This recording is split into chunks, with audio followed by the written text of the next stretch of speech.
నమస్కారం అండి. 2024 సెప్టెంబర్ 28 నేను ప్రారంభిస్తున్నానండి. యూట్యూబ్ అన్నదాత అనేది పేరు పెట్టుకున్నానండి నేను. దయచేసి నాకు అందరూ కూడా సపోర్ట్ చేయండి ప్లీజ్. ఇప్పుడు ఎంతవరకు కూడా మమ్మీ వాళ్ళు చేస్తారు కదా, వెనక అమ్మమ్మ మమ్మీ వాళ్ళు అంతా మనకి తినిపించిన ఫుడ్ మీకు తెలిసే ఉంటుంది. గుజ్జును బూబ అనేది మనం ఎంతవరకు పెడుతున్నాం ఇప్పుడు మన పిల్లలకి, మన వాళ్ళకి మనవరాళ్ళకి అనేది కూడా మీరు గ్రహించండి. ఇప్పుడు ఈ బ్యారక్స్లు అవి అంత ముందు నాకు తెలియదు, కానీ ఎక్కడన్నా వాడు ఉంటారేమో సిటీల్లో. మాదైతే పక్కా పల్లెటూరు అండి.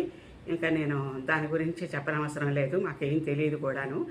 ఇప్పుడు ఏంటంటే ఆ గుజ్జన బొవ్వ అనేది నేను తయారు చేసి చూపిస్తున్నానండి. మన పిల్లలకి అలా బోధన చేస్తే బాగుంటుందేమో అనుకుంటున్నాను. ఎంతమంది సందమామని చూపించి